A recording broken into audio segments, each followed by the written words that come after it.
Bonjour à tous, bienvenue dans cette toute nouvelle vidéo. Aujourd'hui, je voudrais me faire une vidéo versus particulière d'une saga qui m'a extrêmement déçu cette année 2022.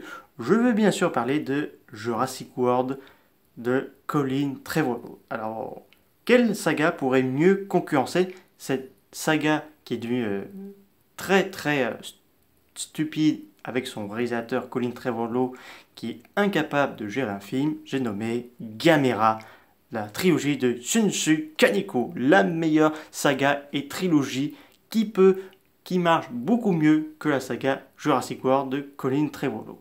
Il y a plusieurs façons de faire une très bonne saga. Premièrement, faire une très bonne idée de scénario, comme tout Gamera, et celle de Jurassic World de Colin Trevorrow. Le problème, c'est que c'est du papier collé. Donc voilà.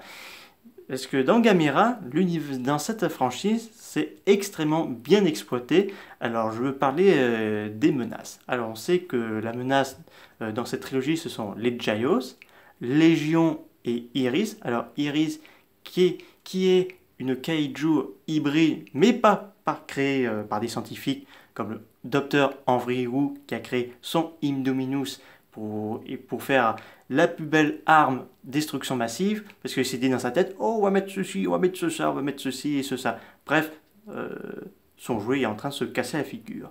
Sauf que dans là, Iris n'a pas besoin de scientifique pour être clonée, puisque c'est Mère Nature qui a décidé de créer cette forme de vie hybride, extrêmement puissante, capable de mettre l'humanité à son bord d'extinction, et non pas un vulgaire dinosaure albinos qui terrorise un petit parc, un parc qui ressemble beaucoup à Disney, personnellement. Et donc Légion, donc ces créatures qui apparaissent dans Gamera 2, l'attaque de Légion, sont bel et bien une menace. Alors, contrairement dans Jurassic World 3 Dominion, on n'explique pas forcément la menace des dinosaures. En fait, les dinosaures dans la saga Jurassic ils ne sont pas une menace. On dirait juste des espèces de figurines qui s'y baladent ou des espèces d'animaux de compagnie qui se sont échappés d'un saut, un truc de ce genre. Donc, et là, je me sens un peu frustré. Là dans ma tête, je dis, ah, là, il y a un dinosaure derrière vous. Donc, malheureusement, le problème avec Colin Trevorrow, comme je vous avais expliqué, il ne sait pas gérer ses films. Donc là, la preuve, il n'y a aucun moment dans ce film à expliquer que les dinosaures sont une menace.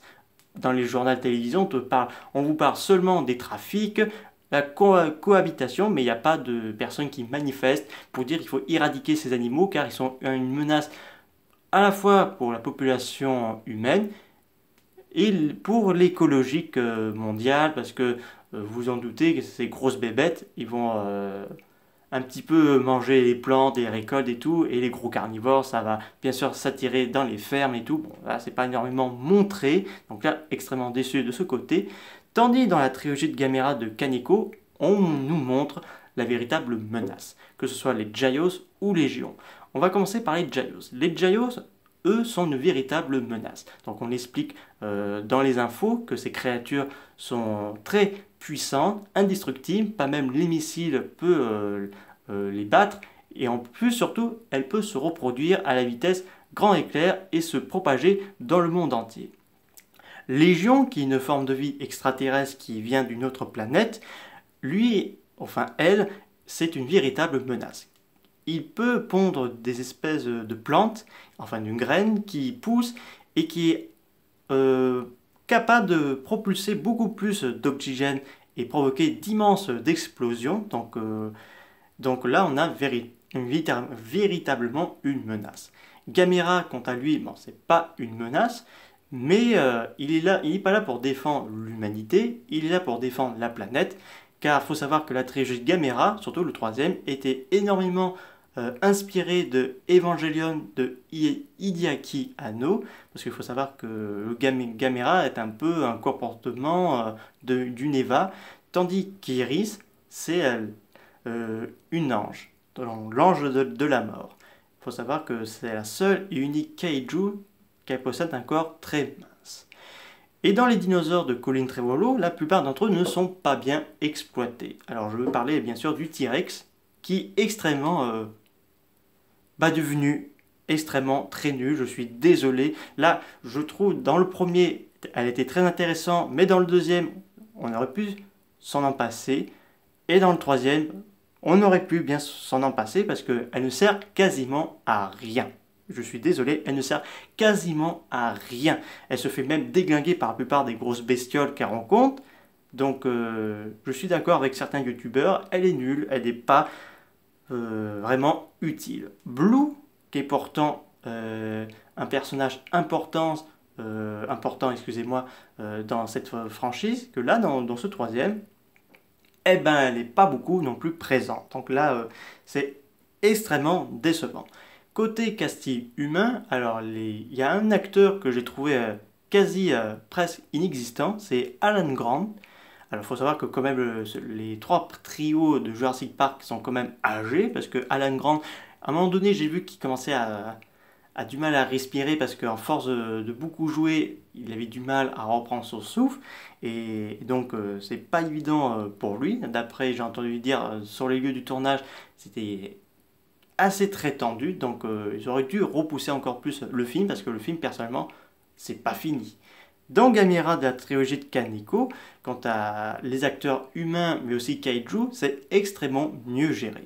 Premièrement, avec la scientifique, enfin au départ elle était ornithologue, enfin c'est une scientifique japonaise, et étudier les Giaios, on retrouvera dans le troisième film, avec bien sûr l'inspecteur que lui on retrouvera dans les trois films, dans des rôles assez différents, parce que le premier il est inspecteur, deuxième il devient un gardien de réserve de saké, parce que le premier histoire ça l'a traumatisé, les Giaios et tout.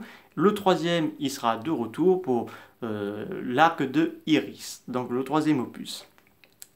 Et bien sûr on a la fille qui communique avec Gamera, bon je ne me rappelle plus trop leur nom parce que ça fait un petit moment que je n'ai plus vu la trilogie Gamera et je vais me les refaire parce que la saga Jurassic m'a énormément dégoûté et même voilà. Parce que Gamera, enfin vous êtes en train de me dire, mais cette série date des années 90, étant donné que la série de Colin Trevorrow est très récente. Sauf que cette saga est beaucoup plus mieux que la saga Jurassic, parce qu'au niveau des costumes, des maquettes, des effets spéciaux, surtout notamment le deuxième et le troisième qui sont une pure chef-d'œuvre, et que surtout ça a été de gros succès au box-office japonais, et également ça a été reconnu comme meilleure saga de Kaiju Ega, donc surpassant une grande partie des films de Godzilla et bien d'autres encore.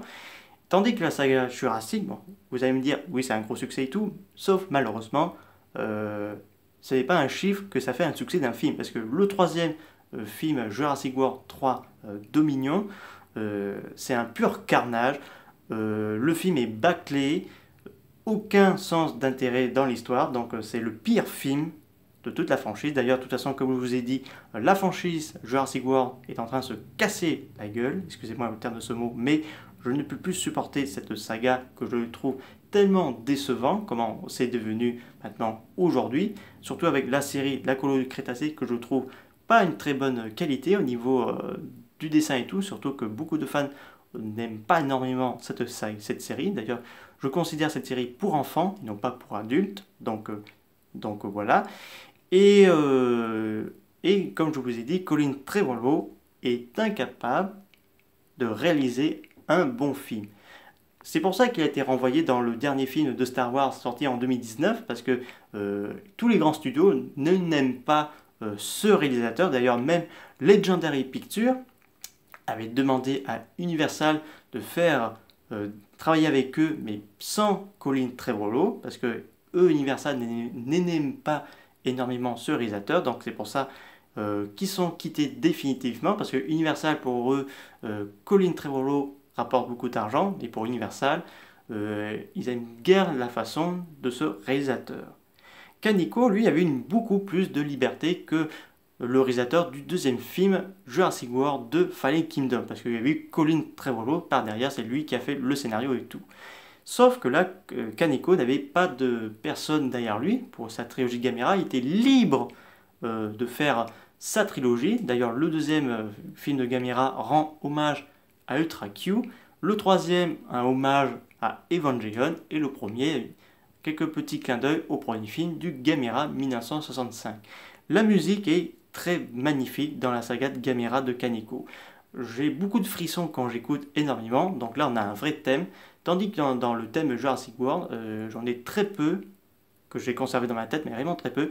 Il n'y a même pas de très bonne, thème de musique. Donc je trouve ça triste qu'une saga est devenue très pauvre, excusez-moi, c'est devenu très pauvre, la saga de Jurassic World, et il veut faire un quatrième, donc moi j'irai pas voir ce quatrième, c'est officiel. S'il doit avoir un quatrième, je n'irai pas voir encore un autre massacre, parce que là, je suis déjà digéré de ce troisième film qui m'a énormément déçu, donc je n'irai pas voir de quatrième. Gamera, là où ça a mieux marché que Jurassic World, c'est à la fois sa musique, les effets spéciaux, les scénarios, les personnages humains et kaiju qui resteront gravés dans les mémoires des fans de kaiju, et que ça donnera Legendary Pictures et créer son Monsterverse dans la saga Godzilla. Donc Godzilla, on a des clins d'œil à la saga de Gamera de Kaneko, notamment avec les Mutos, qui sont très proches de Légion, excusez-moi.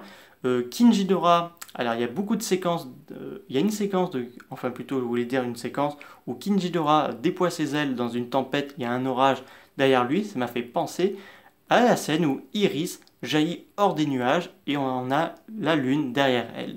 Même chose pour Mothra avec ses ailes qu'elle déploie dans une cascade. Donc, et même Michael Dougherty a même récemment annoncé que le Godzilla 2 qu'il avait fait, c'était clairement un petit peu le clin d'œil à la trilogie de Gamera. Donc c'est pour ça, si vous voulez avoir une très bonne saga, ne regardez pas Jurassic World, regardez plutôt Gamera. C'est une vraie très bonne trilogie et beaucoup de fans le recommandent. C'est la meilleure saga que l'histoire du cinéma japonais, mais également du monde entier, restera gravée parce que c'est la très belle trilogie dans les lignées de Cloverfield, mais aussi de plein d'autres encore, parce qu'il faut savoir que cette trilogie a été mise en image avec le brio par le réalisateur de Dead Note et écrit par le créateur du célèbre Ghost in the Shell, donc une équipe de choc, contrairement à celle de Saga Jurassic World qui personnellement a perdu sa face. Donc voilà. Donc regardez la trilogie de Gamera si pour ceux qui sont extrêmement déçus de la saga de Colin Trevorrow. Donc longue vie aux Kaiju Ega, notamment à Godzilla et Gamera. J'espère que cette vidéo vous a beaucoup plu. N'hésitez pas à me dire ça dans les commentaires. Et on se dit très vite pour des nouvelles vidéos. Au revoir.